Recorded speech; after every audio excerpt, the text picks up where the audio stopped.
Yes. Up until the point where I walked out of college.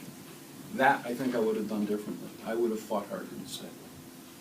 Other than that, my father was very disappointed with his service. He didn't speak much of it. I was 11 when he died, but I do remember a couple of times he talked about it. He was drafted in World War II. No, excuse me, he wasn't drafted. He joined after he got out of college because he felt it was his duty. And the war was towards the end. Agent Orange was best way I can describe it, was an invention to win the war. Okay? It was a very thick substance that was dropped by bombs, and what it was to do was it was going to destroy all the foliage so that the enemy couldn't hide in it.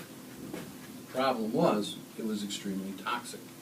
And it was later found after Vietnam ended that it could cause cancer and other diseases. It caused birth defects in some of the veterans' children. I was drafted. I actually applied after I got my draft notice, before I went out for my physical in New Haven, I applied to the Air Force. And the Air Force rejected me. Said I wasn't fit for the military because I had a history of asthma as a child. The Army didn't care. How did it affect my life? Other than what I already told you about learning the value of duty, honor, and country, coming home affected my life. Coming home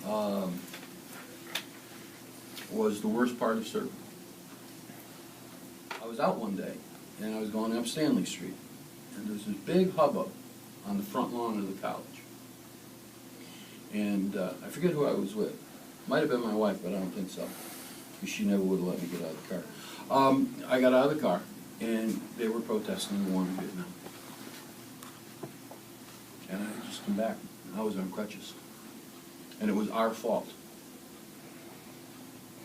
The fault for Vietnam War was the soldiers. That's what they were protesting. Terrible. The food in the military isn't bad. In Vietnam, it was what you carried. You carried sea rations. Okay?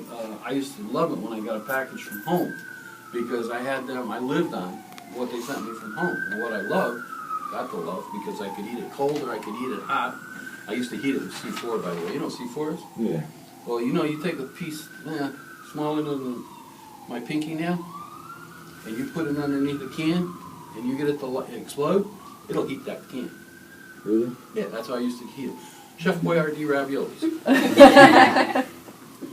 Told a friend of mine that story a few years ago, and for one birthday, she gave me a can of Chef Boyardee ravioli.